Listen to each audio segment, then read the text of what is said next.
aha ni mu gihe benshi bako bariyumvira igituma leta zunze ubumwe za Amerika ziyoboye na Donald Trump aho zoba zafatiye ingingo zitorohereza igihugu cy'u Rwanda RDF inkotanyi twigwaneho AFC M23 Red Tabara eka na FNL ya Nzabampema. Ibi bihano canke iri bwirizwa sindamusiga rikaba ryafashwe mu gihe igihugu cy'u Rwanda canke RDF inkotanyi zari zisanzwe ziri mu bihe bitorohewe hariya hakurya mu burasirazuba bwa Kongo, aho bari mu maganya misi yose bariko barataka basaba ibiyago, ibiganiro, seserofe n'ibindi byinshi byandagutakiye ku mirongo y'urugamba aho bitariko biragenda neza. Kenshi na kenshi nkunze kubabwira ati intambara isa niyabananiye ku mirongo y'urugamba, aho mbere byanajemwo igihugu cy'u Bufaransa aho twabonye umukuru w'igihugu Emmanuel Macron aza nkuza aje kubasahiriza mu gusaba ko aeroport y'Igoma yokugururwa.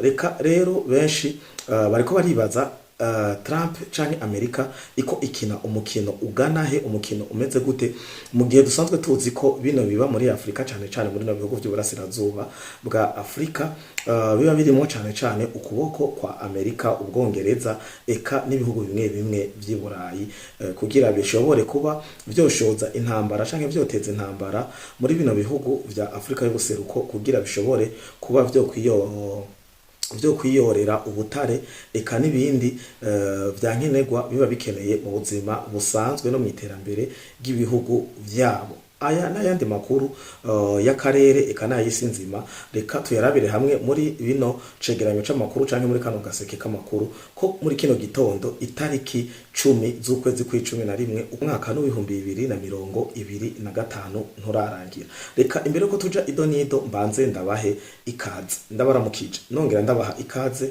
mu biganiro n'ibisesanguzi eka n'amakuru aca kumbonesha kure yanyu Fleury Podcast TV kuva umunsi wejo kuwa Mungu igenekerezo gicenda ukwezi kwa11 umwaka wa 2025 ntitwashoboye kubonana kumvo zigenda zitandukanye mu gihe jewe Fleury le Patriote umusesanguzi wanyu nanisanzwe fatiriwe n'ayandi mabanga y'ubuzima bwa misi yose. Murabizi ko bigora abagabo na cane murumva ko nijwi rikomeza kutanyorohereza, ariko navuze ati kumvo zuko ndabakumbuye kandi ntomara kabiri tutabonanye, sinzi ku ruhande rwanyu ariko je nivyo nkundira kandi simba nase kuza imbere yanyu ngo nuko ntafise amakuru canke ubusesanguzi kanaka, ariko nuko mbafatiriwe canke ntorohewe. Rero nshimye kuza turabire hamwe muri kano gatondo ko kuri no wa mbere ano makuru agenda atandukanye. Turaca mu gihugu cyacu Burundi, turaca mu Rwanda, turaca muri Tanzania, turagenda hirya no hakurya no muri Amerika cane. Amakuru yiriwe kuva ku munsi wa gatandatu nuko Donald Trump na leta yiwe ya Amerika hariya i Washington aho harasanzwe habera amanama y'agasakisaki canke amahuriro akunda guhurirwamwo AFC M23 Rwanda na RDC. Ibintu bidasa n'ibisanzwe bisa n'ivyahinduye imirisho, aho leta zunze ubumwe za Amerika zasavye u Rwanda RDF inkotanyi M23 Red Tabara twigwaneho na FNL Nzabampema kuba bakinjuye ubutaka bwa Kongo mu kiringo kitarenze imisi 15. Ndazi ko muca muza mvuga ati Fleury bimeze gute ko dusanzwe tuzi ko Amerika ariyo iyoboye canke irongoye ifata ibendera gino migwano ibera mu burasirazuba bwa Kongo canke muri Afrika y'ubuseruko mu bisanzwe muri rusangi niko twese tubizi. Ariko Amerika ndabibutse ko bano bantu nta migenderanire nta bugenzi bafise mu gihe bo barushoboye kuba ico baharanira ni profit, ni inyungu zabo bwite, ntibaranira inyungu z'umunyafrika n'umwe, ntibaranira inyungu za Kagame, za Samia, za Nyenicubahiro General Evariste Ndayishimiye. Oya, baharanira inyungu z'inda zabo, inyungu z'imiryango yabo, inyungu za communauté n'iz'ibihugu vyabo kugira bashe kuvyerekana ko ari bihugu bisanzwe bikomeye mw'isi. Kagame rero ari mu yabira na leta y'u Rwanda hamwe nabo basangiye strategy canke uno mugambi muri no burasirazuba bwa Kongo. Bimeze gute? Babahaye imisi 15 kuba bavuye muri kwisi canke ku butaka bwa Kongo. Nico gituma benshi muri ko murabona hirya no hino imbonesha kure zisanzwe ari imbonesha kure zikorera ku mbuga ngurukana bumenyi za Facebook, YouTube, Twitter n'ahandi henshi, cyane cyane ni imbonesha kure ziri hariya hakurya mu gihugu cy'u Rwanda zongeye guhaguruka mu minsi zari zimaze iminsi zihoze, ariko ubu bongeye guhaguruka bariko baratangaza amakuru atariyo. Amakuru atariyo bariko baratangaza n'ayahe rero? Ndibaza ko kuva ku munsi w'ejo, kuva iryo tangazo risohoka, kuva Amerika ishira ku mukazo leta y'u Rwanda, murabona ko bariko barandika ngo igihugu cy'u Rwanda, abasirikare b'u Burundi FDNB n'abasirikare ba FARDC bariko barava mu dongo mu mice myinshi igenda itandukanye, cyane cyane bahereye mu Minembwe na Mikenke n'utundi duce, ngo bariko baraneshwa ngo ku rugamba, ngo bariko barahasiga ubuzima. Umva bose bariko barandika imitwe y'amakuru igenda itandukanye, ariko nagwanda babwire ko aya makuru siyo na gatoyi, kuko ni strategy bakoresheje kugira barabe ko bogira ijambo mu makungu. Nama ndababwira ko iyo AFC M23 izi nyenzi za Sarambwe, izi mbwebwe za Sarambwe, iyi RDF inkotanyi, izi twirwaneho aba FNL yanza bamema na Red Tabara, iyo batari en position yo kudomina, iyo batariko baradomina urugamba, iyo badafise uburere canke handi hantu bako barahungabanya canke bigaruriye, ntibagira ijambo i Doha, ntibagira ijambo i Washington. Rero kubera ko Amerika yabahindutse, bariko baragira renfort zidasanzwe, aho mbere mu gihugu cy'u Rwanda bitameze neza mu nteko za gisirikare, aho basa nuko bari baratuje imiryango yari yarahoze, aho byari byaragaragaye ko Kagame na RDF FPR inkotanyi batariko bararungika kandi abasirikare b'u Rwanda gasakisaki kuja guhonera no kubifumbere mu burasirazuba bwa Kongo. Ariko kuva umunsi wa gatandatu hariko harinjira abasirikare benshi b'u Rwanda kugira ngo barabe ko bogwana urugamba bariko barita. Benshi bako baravuga ngo n'u Rwanda rwa nyuma, ngo ni intambara ya nyuma, ngo akanyuma kugira barabe ko bo kwisubiza uduce duke duke turi strategique, cyane cyane barashaka kuraba ko bofata uduce tumwe tumwe dukomakomeye kugira barabe ko boca bagira uruvugiro. Aha ndabibutse ko nta point strategique nimwe basigaranye, atari ko baba bamaze igihe kinini ya muri Goma na Bukavu, ahasigaye hose Zanzibira, za Warikare, Masisi nande Kamituga niho bashaka gushika cyane cyane. Ubu imigwano bako baragerageza kugira niyo gushaka gushika Kamituga, kuko Kamituga ni hamwe hari ubutare bwinshi, hari strategique cyo kimwe na Nzibira, nico gituma ko baragwana umuhenerezo canke vya bindi bita kenshi muramba barira ndabivuge nko babivuga intambara za mufutu mfasha, kugira barabe ko bogira ijambo mu makungu, bogira ijambo i Washington canke bogira ijambo i Doha. Iyi niyo strategy bako barakoresha. Nico gituma ko murabona ngo AFC M23 guri kwirarasa intambara ngo zakasakisaki, ngo kuva mu gatondo ngo urugamba rumaze umwanya nganuku, ngo batabarasana ngo na Wazarendo ibi na biriya nama point bariko barashira ku mboga ngurukana bumenyi, kugira Amerika canke abakurikirana ivy'intambara yo mu burasirazuba bwa Kongo babone ko uyu mutwe canke ihwaniro giyi migwi ya Red Tabara, FNL zabampema, twigwaneho, AFC M23, RDF inkotanyi boba bagize intambwe batera kugira barabe ko amanyama canke itegeko rya Amerika ryoshororoka, ryogabanya ubukari, kugira basubire ko barabe ko boronka uruvugiro, bongere basabe ibiyago seserofe n'ibindi. Ariko ntibibashobokera kubera Wazarendo n'abandi bahurikiye rimwe mu runani rwa FARDC mu kugarukana amahoro, ituze n'iterambere mu burasirazuba bwa Kongo, eka no muri Kongo muri rusangi batariko baraborohereza. Uko niko biri ku mirongo y'urugamba. Amerika yabwiye u Rwanda n'abayoboke n'incoreke zabo bose kuba bavuye mu burasirazuba bwa Kongo mu misi itarenga 15. Uku niko biri. Tugende rero hariya hakurya muri Burkina Faso. Nababwiye ko tugenda turaca mu mice igenda itandukanye y'ibihugu vya Afrika muri rusangi, mu burasirazuba, twongere tugaruke hano mu gihugu cacu ciza c'u Burundi. Muri Burkina Faso byifashe gute? Muri Burkina Faso ndabibutse ko hayobowe n'umukuru w'igihugu Ibrahim Traoré. Twese dusanzwe tumuzi ko ariko aravyifatamwe neza mu bijanye n'iterambere, umutekano w'igihugu ca Burkina Faso. Traoré rero akaba nawe nuko nama nayibabwiye, Uburundi nubwo bari bakunze baririmba ngo bufise ikibazo c'igitoro, ariko ikibazo c'igitoro mwabonye ko kiriko kiraba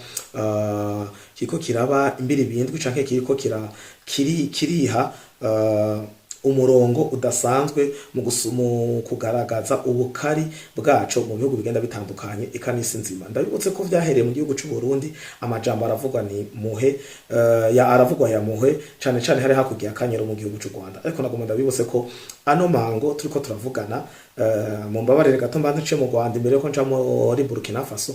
Mu Rwanda igitoro bakidugije ko amafaranga 127 ku mazutu, baduza kuri essence amafaranga 250. Ubu igitoro mu Rwanda hamwe kiri ku gihumbi, amazutu ari ku 1985, ahandi kiri ku bihumbi 2 n'ayarenga. Murumva mo yasize mu marundi canke mu bundi muyandi mayishanje, muca mwumva ko igitoro c'u Rwanda camaze kuzimba ku rugero rutangaje cane gose. Aha narigeze kubabwira mu makuru aherutse ko mu gihugu c'Ubufaransa bamaze igihe bugarijwe n'igihugu n'ingorane n'igihuhusi c'ubukene bw'igitoro mu mice igenda itandukanye, aho Paris yaciye yikoraniriza ko igitoro cose kiriko kiraboneka mu Bufaransa, hanyuma imiji imwe baracima. Ariho mwabonye abameya canke abaguverineri b'imici myinshi bagenda bandikira Paris eka na Macron ngo barabukungene bo bafasha. Ibi narabibabwiye kandi mu makuru twabatorokanije ku munsi wejo uheze ko no mu Burusiya bafise ingorane z'igitoro, aho mu gisagara kinini ca Transbaikal bandikiye basaba Moscow na Putin muri rusangi ko batabara, bamaze igihe ingo c'amezi c'indwi zitatu murantunga badafise igitoro. Izi ngorane rero zirabandanya no muri Burkina Faso, aho Traoré yafashe ingingo yuko station zose zikora station service z'igitoro zoshirako amakamera de surveillance kugira bagende barakurikirana uko ibitoro biriko biratangwa, kuko biko bitangwa ku kiyiko. Iyo rero batanze ibitoro ku kiyiko, bobo bino bihe twabayemwo vy'ibibuni, bino bihe vyo kunyegeza igitoro, nabo nivyo ko barabamwo muri Burkina Faso. Traoré wewe akabumengo ngira yabikoze yisunze vyabaye mu gihugu c'u Burundi, we yaciye afata ingingo yo kuhashira amakamera de surveillance. Sinzi ko ino ngingo ya kamera de surveillance kugira azoze bararaba ikibiriraho ukungena ama station yaronse igitoro azoza aragitanga. Sinzi ko ari ingingo twokwita ruhasha canke ingingo yoza igira icifashije muri rusangi, ariko reka tuvyizere ko bizogenda neza, bigateba bigafata umurongo ivy'igitoro haba mu Burundi, mu Rwanda, mu Bufaransa, muri Burkina Faso, mu Burusiya eka n'ibindi bihugu isi nzima biriko biraca muri zino ngorane z'ibitoro, bizoteba bigafata intumbero. Nongera ndabibutsa ko cane cane mu Burusiya ko Ukraine yasambuye amahinguriro y'ibitoro, nkabibutsa ko mu Libya kuva aho biciye Gaddafi vyayumvye ekonomi ya Libya, igihugu ca Libya cari mu bihugu bitunze cane muri Afrika, ariko kiriko kiramanuka cane mu vy'ubukungu canke mu vy'ubutunzi, aho bigaragarira ko igitoro kiriko bica bigacika ku rubuga mpuzamakungu. Ndabibutse ko Ubufaransa bwugariwe ivomo, bwahariwe ivomo na Burkina Faso na Mali na Niger ku murongo w'igitoro, eka n'izindi nyungu za politike bari basanzwe bakura muri ivyo bihugu. Aya niyo makuru aranga Burkina Faso ni vya gitoro. Nagomba babwire ko muri Ukraine kwa Zelensky yasavye ko inteko mpuzamakungu, ibihugu mpuzamakungu harimwo ONU n'ubumwe bwa Burayi n'ubumwe bwa Afrika eka ama ONG internationale yose kuba yo kwitaho ivy'urugamba ruri hagati ya Ukraine n'Uburusiya, ngo bakabuza cane cane President Vladimir Putin gushira muri ino ntambara abanyafrika. Aha mvuze abanyafrika, Zelensky bigaragara ko yisunze ya makuru twabashikiriza ku munsi wejo mu gaseke k'amakuru, aho twababwiye ko William Ruto yavuganye na Zelensky amusaba ko yorekura abasoda baba abagore canke abagabo canke inkumi n'abasore bafatiwe ku mirongo y'urugamba bariko bagwanira igihugu c'Uburusiya, batera bica basahura igihugu ca Ukraine. Nababwiye ko Zelensky atorohereje Ruto umwanya bamaranye ku murongo wa telefone bavugana ibijanye nuko yobe musubiza abo banyakenya bafatiwe ku mirongo y'urugamba. Zelensky yaciye profita acaratsora itangazo yongera hamagarira inteko mpuzamakungu ko ibi bintu bobwira Putin akabihagarika, agwana urugamba na rugwane n'abarusiya biwe, areke gushiramo abanyafrika b'inzira karengane bagenda kubwo amikoro make kugira baje kugwana barondera ubuzima batazi ivyo barimo. aha ni Zelensky yanditse asaba ko bino vyohagarara birabira hagufi. Tujabukire tugaruke hano hagufi yacu y'u Burundi, tuje hakurya mu gihugu kibanyi ca Tanzania, aho musanzwe muzi bitoroshe icuka si ciza ca politike, aho Samia yatsinze ku bice 97 n'ibice 6%, benshi bakabikobuta kuri 98%. Ibi navyo akaba yatsinze kuri ayo majwi, mu gihe Tanzania amatora yazindutse aba hanyuma ku masaha y'umutaga hamaze kumera nka saa 4 saa 5, benshi bazindutse gutora bavuyeyo, abandi bariko baratora, bamwe baza ubwa nyuma bahuye n'ibitameze neza, aho amasantre amwe, amabiro de vote amwe yaburijwemwo arasambazwa, aho habaye imyigaragambyo itameze neza, gushika naho habamwo ububisha butandukanye mu guturira, mu konona, mu kwica n'ibindi vyinshi bigenda bitandukanye.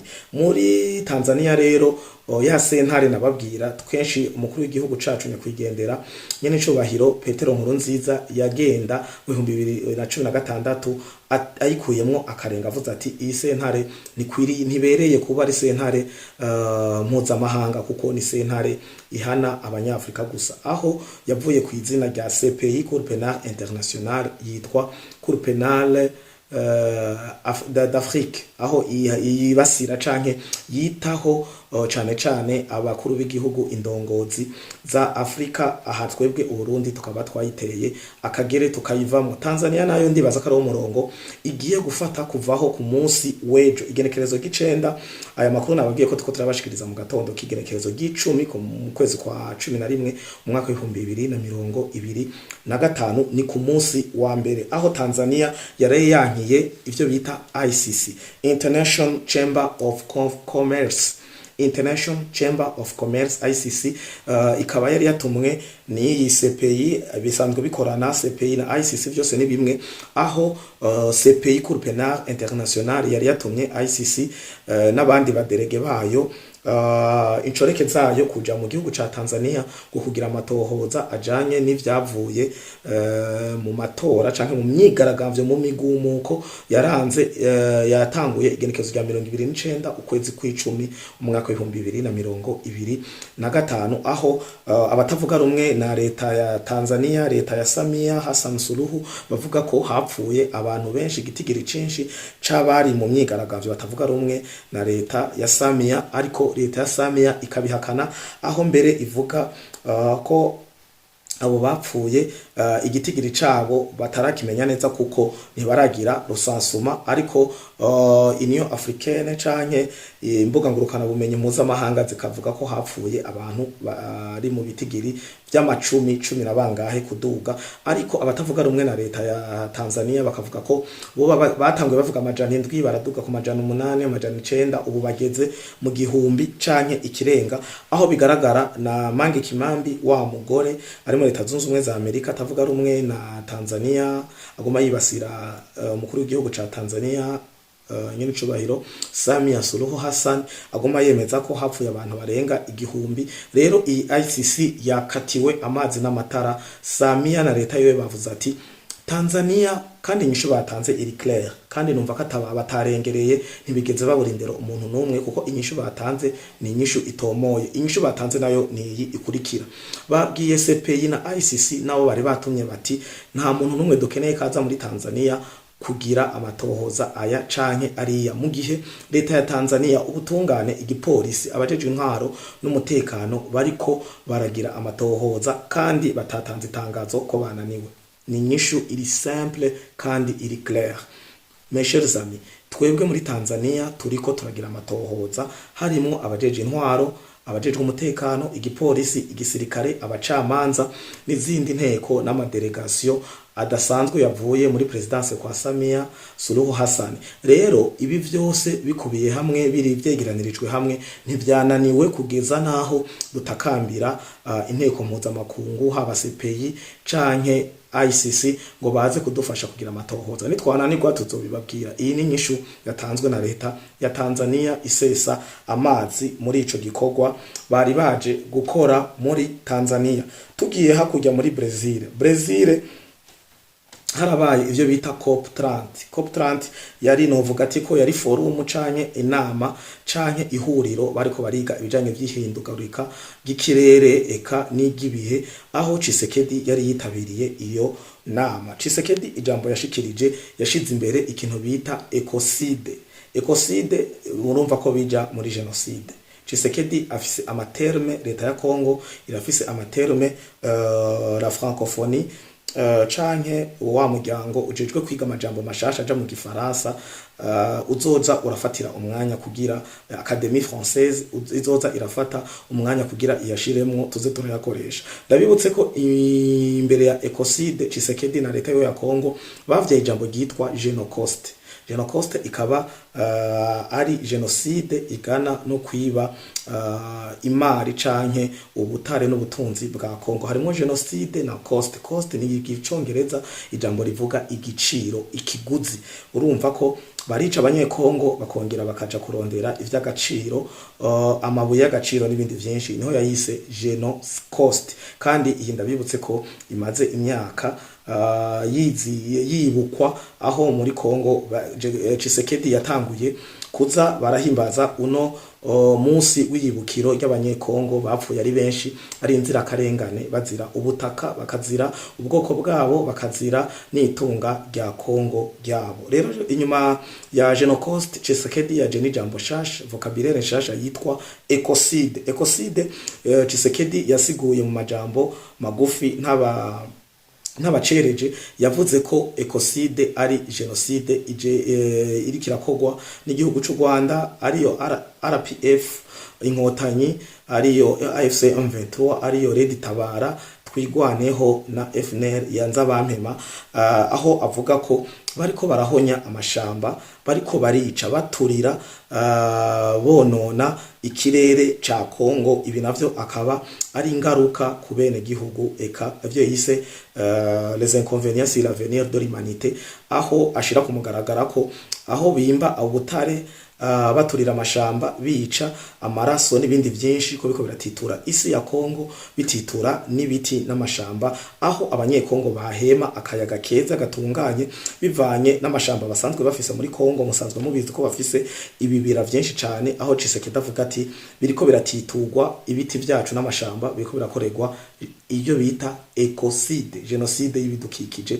Tshisekedi yayise ecocide. Aha ni muri Brazil, ahariko harabera akanama canke ihuriro rijanye n'ivyo kwiga ku bidukikije n'ihindagurika ry'ibihe. Tugiye hirya hakurya gatoyi mu Barabu, leta y'Abarabu ivyo twita Emirates Arabe yafashe ingingo yo kugarira amaviza ku gihugu ca Bangladesh. Bangladesh ikaba ari igihugu kigiye kwiyunga ku bindi bihugu bisanzwe vyarafatiwe ingingo yo kudasubira guhonyora muri iyi leta zunze ubumwe z'Abarabu, ariyo Emirates Arabe, aho Bangladesh yasanze yo Somalia isangayo. Ibi bihugu niko ndabasomera ni bihugu ihugu leta zunze ubumwe z'Abarabu zugariye, badashaka ko baja muri ivyo bihugu kumvo z'umutekano. Bavuze kumvo z'umutekano.